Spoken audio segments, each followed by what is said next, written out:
Una mañana fría de octubre, a las 10:03 en punto, los gemelos Martín y Julián Méndez, de 11 años, cruzaron el umbral del gimnasio de la Escuela Normal de 7 de Río Cuarto. Eran dos niños idénticos, alegres, populares, a quienes todos conocían. Entraron junto a sus compañeros para una clase común de educación física, pero jamás volvieron a salir. Las cámaras de seguridad no mostraron su salida.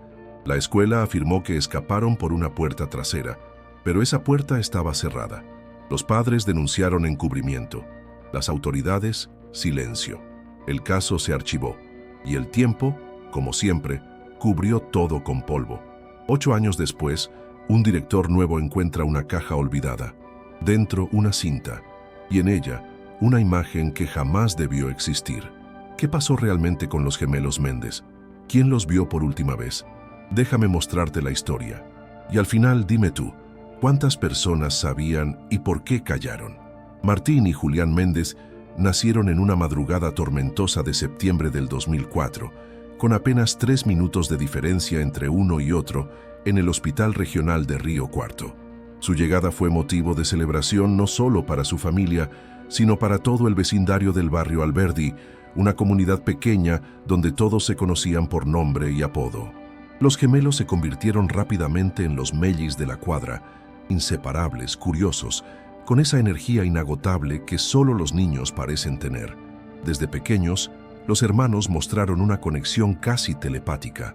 Cuando uno enfermaba, el otro perdía el apetito. Si uno lloraba, el otro buscaba consolarlo.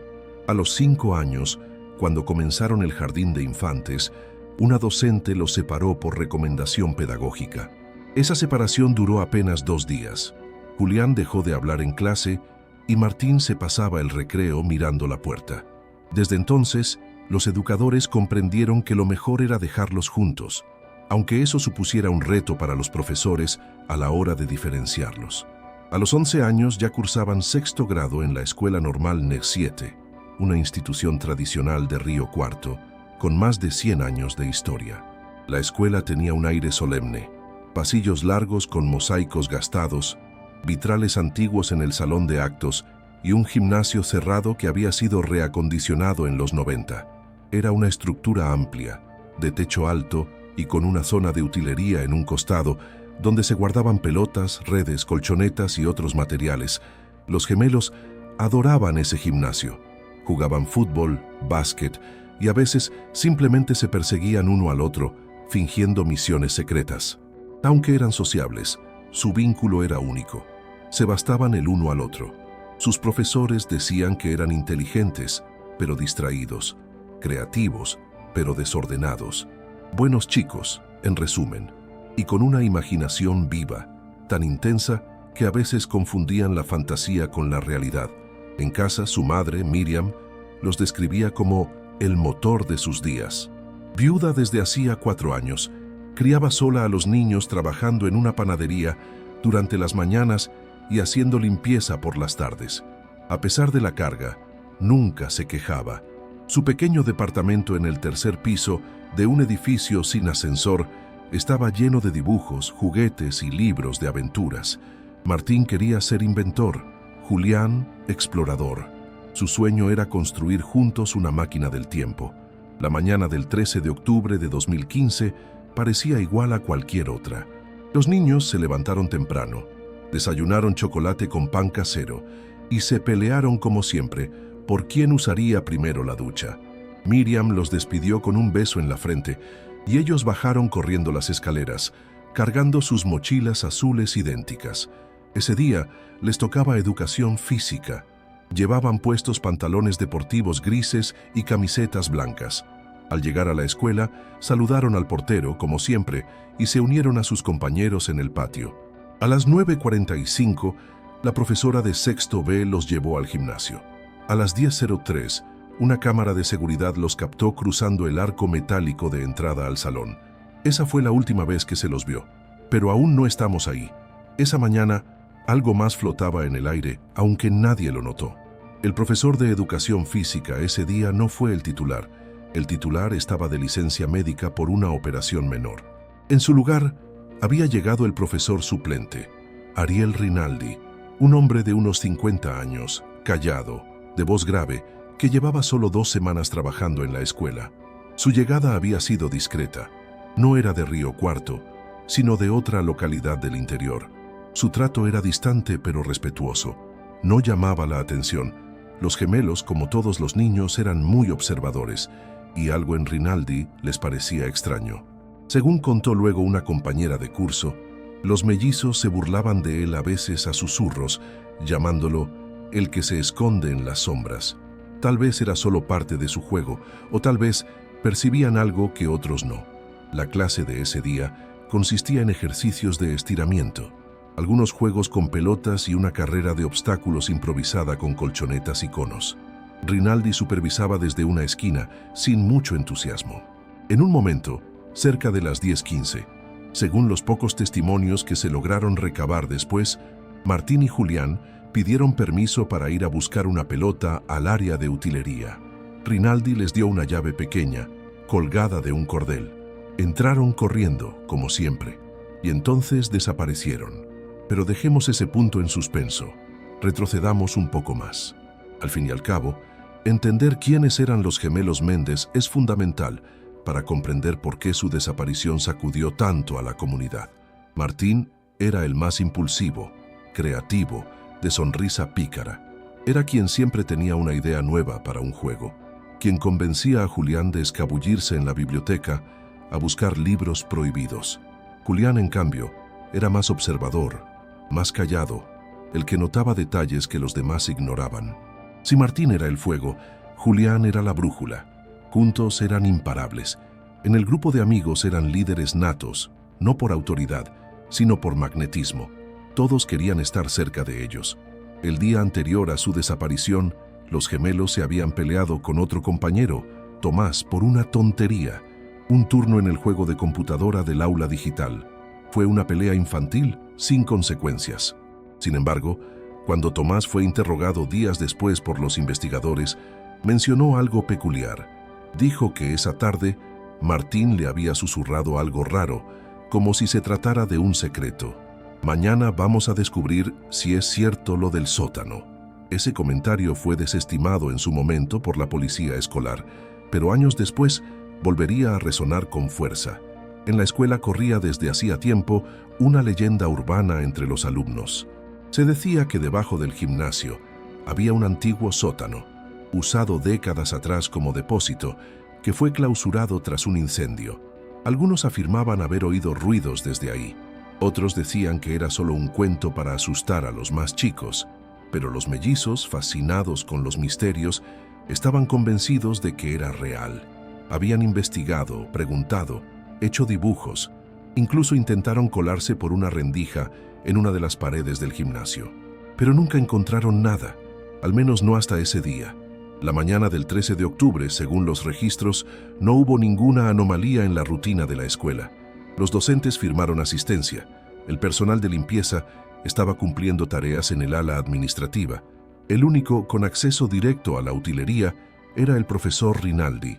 A las 10:25, 2 alumnos dijeron haber preguntado por Martín y Julián, al notar que tardaban mucho en volver. Rinaldi respondió que ya estaban por salir. 5 minutos después, cuando el grupo se reunió para salir del gimnasio, los gemelos no estaban. Rinaldi dijo que seguramente ya se habían ido. La maestra titular, al notar la ausencia, pidió revisar los baños y los pasillos. No estaban. Tampoco estaban en el patio ni en el aula. Fue entonces cuando comenzó a formarse el nudo en el pecho de todos los presentes. Un nudo que, 8 años después, aún no se deshace. Pero eso lo veremos en la próxima parte. Antes de continuar con esta historia, te invito a que nos apoyes con un me gusta, te suscribas al canal y actives la campanita para no perderte ninguna de nuestras investigaciones. ¿Tú qué crees que ocurrió en el gimnasio esa mañana?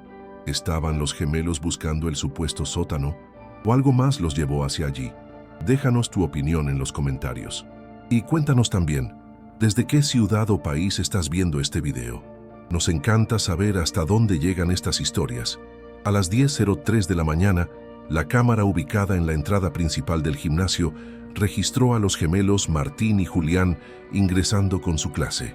Ambos corrían por el pasillo, empujándose como de costumbre, con esas risas nerviosas que anteceden a algo emocionante. Vestían ropa deportiva blanca con franjas verdes en las mangas y ambos llevaban zapatillas negras con cordones fluorescentes. En la grabación se los ve cruzar el marco metálico de la puerta del gimnasio mientras el resto del grupo los sigue detrás. Era una escena típica, rutinaria. Nada parecía fuera de lugar, pero esa sería la última imagen nítida que se tendría de ellos. Dentro del gimnasio, los alumnos fueron divididos en pequeños grupos para realizar ejercicios básicos. Rinaldi, el profesor suplente, dio las indicaciones desde una esquina junto a la entrada de la utilería. Esa habitación, de aproximadamente 6 metros cuadrados, era una bodega cerrada con llave donde se almacenaban elementos deportivos. Nadie más tenía acceso, excepto el profesor a cargo. Según los testimonios de los compañeros, cerca de las 10:15, Martín y Julián se ofrecieron para buscar una pelota de fútbol. Rinaldi, sin mayor interés, les entregó una pequeña llave atada a una cuerda azul. Ellos corrieron hacia la puerta, la abrieron y entraron a la utilería. Hasta ese momento nada parecía fuera de lo normal, pero los minutos pasaron, 5, luego 10, y los gemelos no salían. Al principio, nadie se preocupó. Los niños eran conocidos por distraerse, esconderse, jugar a las escondidas, incluso cuando no era permitido. Pero a las 10:30, uno de los alumnos, Leandro, preguntó en voz alta, ¿dónde están los mellis? Rinaldi respondió sin siquiera girar la cabeza, ya deben haber salido. La clase terminó a las 10:45. El grupo se alineó para volver al aula. Y fue entonces, cuando faltaban solo minutos para sonar el timbre, que la ausencia de Martín y Julián se volvió evidente. La maestra titular, al recibir a sus alumnos, notó inmediatamente que faltaban los gemelos. Envió a 2 estudiantes a buscar en el baño. Nada. Luego se dirigió al gimnasio. Allí encontró al profesor Rinaldi, ya guardando los materiales. ¿Vio a Martín y Julián?, preguntó. Salieron hace rato. Capaz se fueron por otro lado, respondió él encogiéndose de hombros. La afirmación no tenía sentido. El reglamento indicaba que los alumnos no podían deambular por la escuela sin supervisión. La docente activó el protocolo de búsqueda, avisó a la dirección, se revisaron los pasillos, baños, salones e incluso el patio trasero. La puerta trasera del gimnasio, que daba a una zona de estacionamiento clausurada desde hacía años, fue revisada. Estaba cerrada con candado. Nadie la había abierto ese día. Ninguna cámara externa mostraba a los niños saliendo del edificio. A las 11:10 se llamó a la madre. Miriam Méndez llegó corriendo en menos de 10 minutos. Su rostro, al llegar a la escuela, fue descrito por el personal como descompuesto, pálido, incrédulo. No era posible que sus hijos simplemente no estuvieran. Habían ingresado juntos, estaban dentro del edificio. No podían haberse evaporado. La policía llegó poco después del mediodía. Primero, los agentes de la comisaría local. Luego, personal de investigaciones. Revisaron los registros de cámaras. Solo una mostraba el ingreso de los gemelos al gimnasio. Ninguna los mostraba saliendo. La puerta de acceso tenía una sola entrada y una única salida. ¿Cómo podían haberse esfumado? El gimnasio fue clausurado temporalmente. Se revisó cada rincón. El cuarto de utilería fue inspeccionado por los agentes. Estaba completamente vacío en ese momento. Ni rastro de los niños.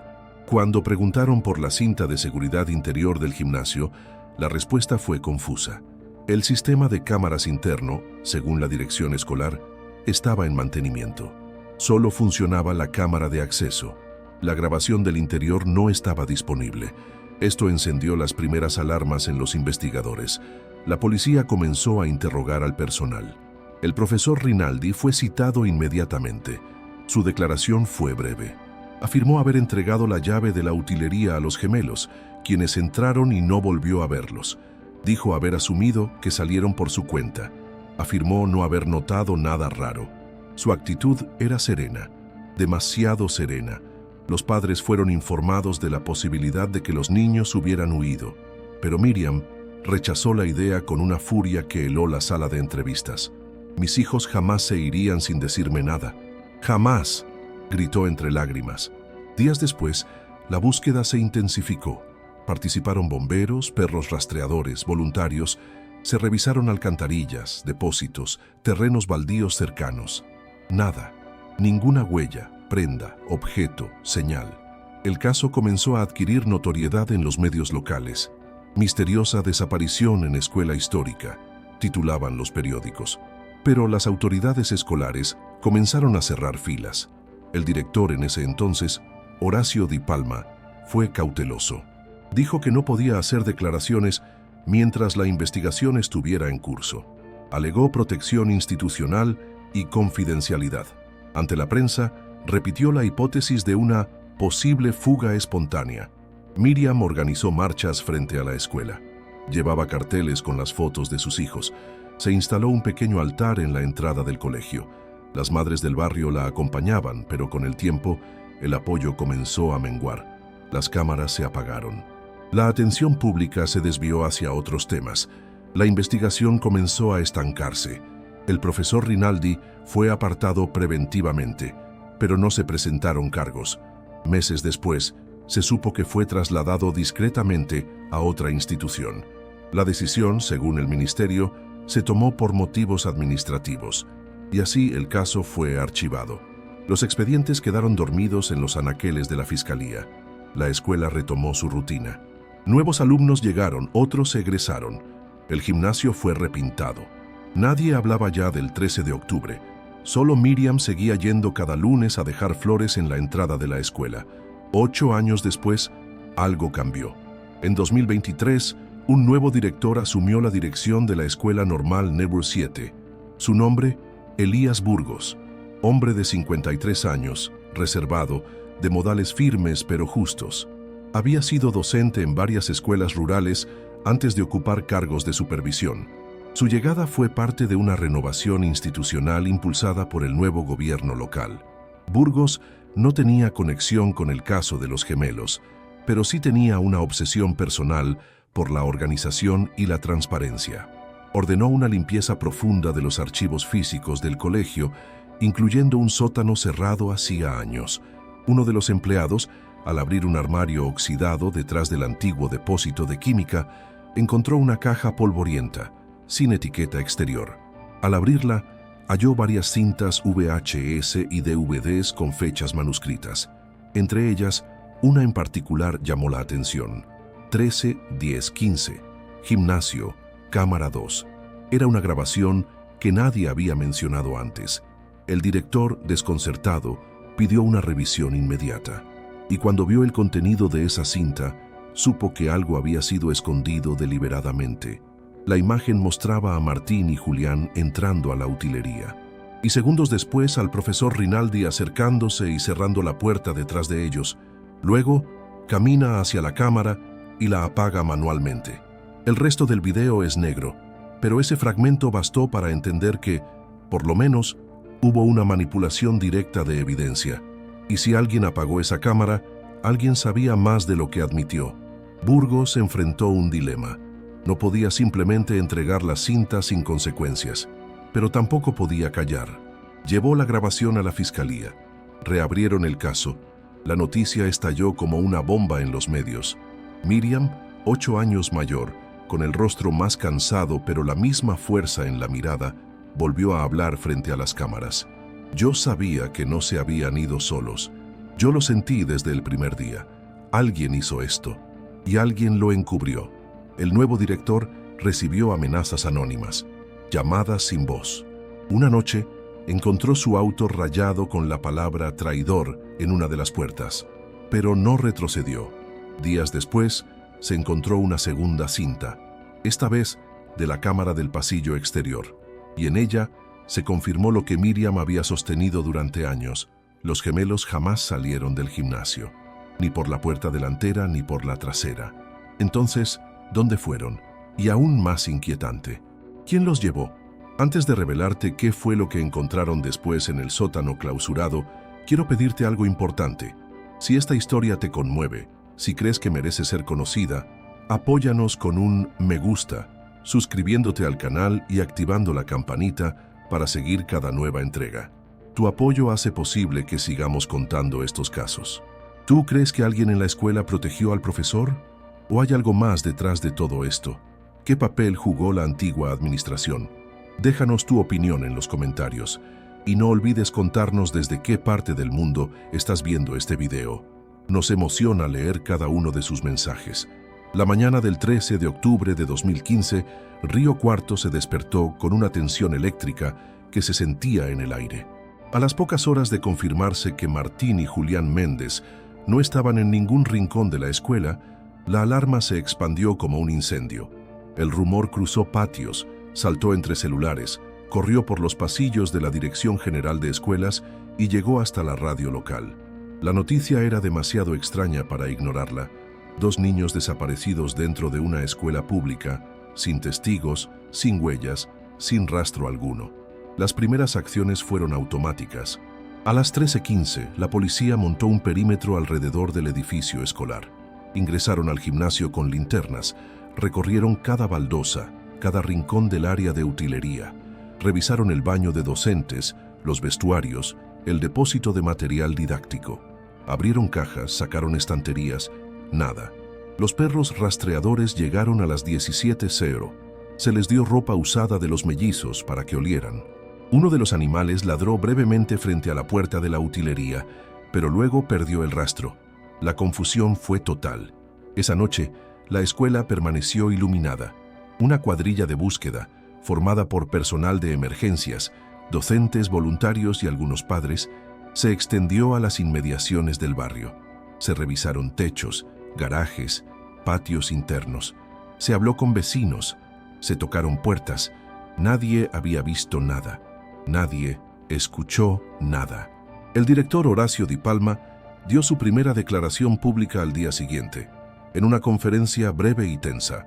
Acompañado por un representante del Ministerio de Educación, dijo: «La escuela activó todos los protocolos pertinentes. No hay indicios de un hecho criminal. Todo apunta a una salida voluntaria». Esas palabras encendieron la furia de Miriam Méndez. «Mis hijos no se fueron. Alguien los sacó», gritó frente a los medios, con la voz quebrada. A partir de ese momento, se abrió una grieta profunda entre los familiares y la institución. La Fiscalía ordenó una investigación formal por desaparición. La carátula fue «Averiguación de paradero». No se consideró un secuestro. Aún no había elementos. Aún no había cuerpo. Aún no había crimen. Y sin crimen, no había culpables. Durante las primeras 2 semanas, la búsqueda fue intensa. Se publicaron volantes con los rostros de Martín y Julián en todos los postes del centro. Se emitieron alertas en redes sociales. Varias personas llamaron diciendo haber visto a 2 mellizos parecidos en estaciones de colectivo, en mercados, incluso en provincias vecinas. Pero ninguna pista fue real. La policía entrevistó al personal de la escuela uno por uno. El profesor Rinaldi fue interrogado en 3 ocasiones. En todas mantuvo la misma versión. Entregó la llave de la utilería. Los niños entraron. Él no los volvió a ver. Su relato tenía fisuras, pero ninguna prueba concreta lo contradecía. Una docente de primer grado, sin embargo, recordó algo llamativo. Días antes del incidente, lo vio salir del gimnasio por una puerta lateral que normalmente permanecía cerrada. Dijo que llevaba una caja y que al notar su presencia, Rinaldi se mostró sorprendido y nervioso. Cuando le preguntaron sobre eso, él respondió que solo había ido a buscar material. Nada más. La escuela tenía 5 cámaras de seguridad activas, 4 exteriores y una interna en el gimnasio, pero solo las exteriores habían sido entregadas a la policía. La cámara del gimnasio, dijeron, estaba fuera de servicio por mantenimiento. No había registro de su grabación, ningún archivo. Esa omisión sería clave en los años posteriores. Pero en ese momento, el expediente comenzó a desinflarse. A las 3 semanas, la atención mediática bajó. A los 2 meses, la escuela volvió a su rutina. Rinaldi fue trasladado a una escuela técnica de otra ciudad. La decisión no fue anunciada. Fue un movimiento discreto, silencioso. El ministerio alegó reestructuración de personal. Miriam intentó denunciar encubrimiento. Contrató a un abogado, pidió una auditoría a la gestión del director Di Palma, solicitó el acceso a todos los registros del día de la desaparición. Le respondieron que los archivos estaban incompletos, que no había nada irregular, que la escuela había colaborado en todo lo que estaba a su alcance. Pero Miriam sabía, lo sentía en los huesos, sabía que alguien estaba ocultando algo. En 2016, un grupo de madres del barrio fundó una pequeña organización llamada Justicia por los Mellis. Reunían fondos, hacían ferias, organizaban actos con globos blancos. Durante un tiempo, lograron mantener viva la historia. Lograron que se volviera a hablar del caso en programas nacionales. Pero con el tiempo, como ocurre con todas las tragedias que no tienen final, el caso se fue diluyendo. El expediente pasó de mano en mano. Cambiaron fiscales, cambiaron peritos, cambiaron los investigadores. Se hicieron pericias en el gimnasio, en los registros administrativos, en los archivos digitales. Todo era inconsistente, todo incompleto. El expediente judicial acumuló más de 1000 hojas, pero ninguna respuesta. En 2019, un nuevo fiscal, Germán Alurralde, intentó reactivar la causa. Solicitó que se revisaran nuevamente las grabaciones originales, pero la fiscalía no contaba con copia. Solo existían los fragmentos entregados en 2015. Al pedirle a la escuela acceso a los discos duros originales, la respuesta fue lapidaria. Habían sido sobrescritos. Según el personal de informática, el sistema se reiniciaba automáticamente cada 30 días, borrando los registros antiguos. Cuando Alurralde pidió una auditoría informática, descubrió algo aún más alarmante. El software de seguridad del gimnasio permitía el borrado manual de archivos, y había registros de acceso al sistema en el mismo día de la desaparición, a las 11:08 de la mañana, es decir, minutos después de activarse la alarma. ¿Quién ingresó al sistema y qué eliminó? Nunca se pudo comprobar. La escuela alegó que era un sistema viejo, que no registraba usuarios por nombre, solo quedaba una IP interna. Inútil, como todo en el expediente. Ese mismo año, Miriam pidió una audiencia con el gobernador. No fue recibida. Envió cartas, petitorios, campañas. La respuesta oficial siempre fue la misma. El caso sigue en investigación. Pero no era cierto. El caso estaba congelado, abandonado, olvidado. Hasta que llegó Elías Burgos. Su llegada en enero de 2023 fue casi casual. Era un nombre más en la lista de candidatos a ocupar la dirección de la escuela normal, pero su perfil ético y su experiencia en comunidades vulnerables lo hicieron destacar. No era político, no tenía vínculos con las gestiones anteriores, y eso fue clave. Desde su primer día impuso un cambio, reorganizó archivos, pidió informes atrasados, digitalizó registros y pidió acceso al sótano. Ese sótano, clausurado desde hacía más de 2 décadas, había sido sellado tras un incendio menor, o eso decía la leyenda escolar, pero en realidad nadie sabía bien por qué no se usaba. Era una zona gris, un espacio olvidado. Al entrar allí, el equipo de limpieza encontró armarios viejos, archivadores, muebles rotos y en uno de ellos la caja. Dentro varias cintas, algunas rotas, otras ilegibles y una, gimnasio, cámara 2, 13, 10, 15. El resto ya lo sabes. La cinta mostraba lo que nunca había sido entregado y lo que cambiaba todo. Rinaldi ingresando a la utilería, cerrando la puerta y luego apagando la cámara manualmente. ¿Por qué nunca fue entregada esa grabación? ¿Quién decidió ocultarla? ¿Y por qué? La fiscalía reabrió el caso. La prensa volvió a instalarlo en la agenda. Pero todo era más turbio ahora, más oscuro, porque el tiempo no solo había borrado pistas, también había reforzado los silencios. Y en medio de ese nuevo torbellino, Elías Burgos recibió un sobre, sin remitente, sin sello oficial. Dentro, una copia de la cinta editada. En la nueva versión, el momento en que Rinaldi apaga la cámara estaba eliminado. El fragmento clave, suprimido, como si alguien quisiera demostrarle que estaban atentos, como si dijeran: podemos cambiar la historia cuando queramos. Pero ¿quién envió esa versión editada? ¿Qué querían decir? Esas preguntas siguen sin respuesta. Y antes de revelarte qué encontraron en el sótano en los días siguientes, quiero pedirte algo importante. Si esta historia te conmueve, Si te parece urgente que más personas la conozcan, ayúdanos con un me gusta, suscribiéndote al canal y activando la campanita para recibir los próximos episodios. ¿Crees que alguien de la dirección anterior ordenó ocultar la cinta? ¿O hay una red más grande detrás? ¿Por qué nadie revisó el sótano en 8 años? Déjanos tu opinión en los comentarios y cuéntanos también desde dónde estás viendo este video. Cada historia que contamos es una forma de recordar que aún hay preguntas sin responder. Lo que encontraron en el sótano de la Escuela Normal N07 no fue lo que esperaban. Elías Burgos había solicitado permiso formal a la Fiscalía para una inspección acompañada por peritos forenses. El lugar, sellado por una gruesa puerta metálica oxidada, requería una herramienta hidráulica para ser abierta. Cuando por fin se dio, el aire que salió era espeso, con olor a encierro y humedad antigua.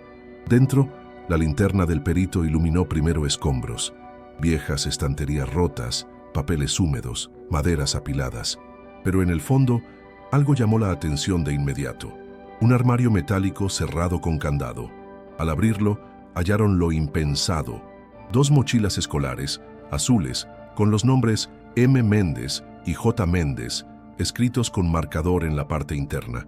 Estaban cubiertas de polvo, pero intactas. Dentro, los cuadernos del ciclo lectivo 2015, una botellita de agua sin abrir y una carta escrita a mano. La carta estaba firmada por Martín.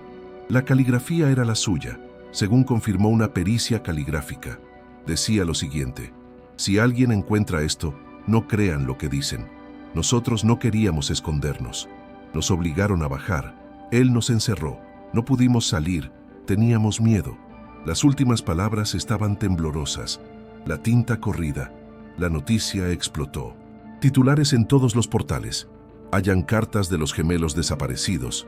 Confirmada manipulación en caso Méndez. Escándalo institucional en Río Cuarto. Elías entregó la carta directamente a la Fiscalía. Pidió protección personal. Al día siguiente, una segunda mochila fue encontrada en el mismo sótano, detrás de una pared falsa, desmontada por accidente. Y junto a ella, un objeto siniestro, una cinta adhesiva con restos de cabello infantil pegado. No había cuerpos, no había señales definitivas de qué ocurrió ahí, pero ya nadie podía negar que algo terrible había pasado dentro de esa escuela y que alguien lo había escondido deliberadamente. Y entonces surgieron las teorías. Una sostenía que el profesor Rinaldi actuó solo, que perturbado por motivos aún desconocidos, vio una oportunidad y ejecutó un plan, que los llevó al sótano, los encerró y los dejó allí hasta que murieron. Esta hipótesis explicaba la carta, las mochilas, la cinta de video, pero no explicaba el encubrimiento posterior. Otra teoría afirmaba que había una red, que Rinaldi era solo una pieza en algo más grande, que en el sótano operaba una especie de secta o grupo de prácticas clandestinas y que los niños fueron usados para rituales, experimentos o tráfico. Esta idea surgió luego de que se filtraran documentos antiguos del archivo escolar donde se mencionaban reportes de ruidos y presencias en el sótano décadas atrás. La hipótesis fue descartada por la Fiscalía oficialmente, pero alimentó foros, redes y teorías alternativas durante años. Una tercera versión, aún más extraña, planteaba que los niños habían entrado voluntariamente, impulsados por su obsesión con el supuesto sótano secreto, y que quedaron atrapados sin que nadie los oyera. Que el profesor, al verlos bajar, decidió cubrirlo todo para evitar ser culpado. Esta teoría fue defendida por quienes aún querían creer en la inocencia institucional, pero la carta desmentía esa posibilidad. Y por último, una teoría aún más inquietante, que alguien más, aún activo, aún dentro del sistema, borró las huellas, que Rinaldi fue silenciado o removido para proteger a alguien más, que las cintas fueron editadas con ayuda técnica, que la verdad completa aún no ha sido revelada. Hoy, 10 años después de aquella mañana de octubre, no hay una verdad absoluta, pero hay algo irrefutable. Los gemelos no desaparecieron por arte de magia, no se fueron solos, no se perdieron. Alguien los encerró, alguien los manipuló y alguien mintió. Lo que ocurrió en la escuela normal en DG7 fue una desaparición forzada encubierta. Un crimen escondido bajo capas de burocracia, miedo, negligencia y poder mal usado. Elías Burgos, el director que se atrevió a remover la tierra, ha sido amenazado, vigilado, perseguido, pero sigue firme. Y Miriam sigue llevando flores cada lunes. Ahora las deja en la puerta del gimnasio, en silencio. La última imagen del video muestra un fotograma congelado de la cinta original, los gemelos entrando a la utilería, inocentes, riéndose, a punto de desaparecer. Y la voz en off lanza la pregunta final. ¿Quién más lo sabía? ¿Y por qué lo ocultaron? Si esta historia te conmovió, si crees que merece ser conocida en cada rincón del mundo, te pedimos que nos ayudes. Dale like a este video, suscríbete al canal, activa las notificaciones para no perderte ninguna de nuestras investigaciones y por favor, comenta abajo qué piensas tú. ¿Qué crees que realmente ocurrió? ¿Actuó solo el profesor? ¿O hay más personas involucradas? Y cuéntanos desde dónde nos estás viendo. Cada comentario tuyo ayuda a mantener viva la memoria de los gemelos, a que el olvido no gane, a que, tal vez, algún día, la verdad se diga completa.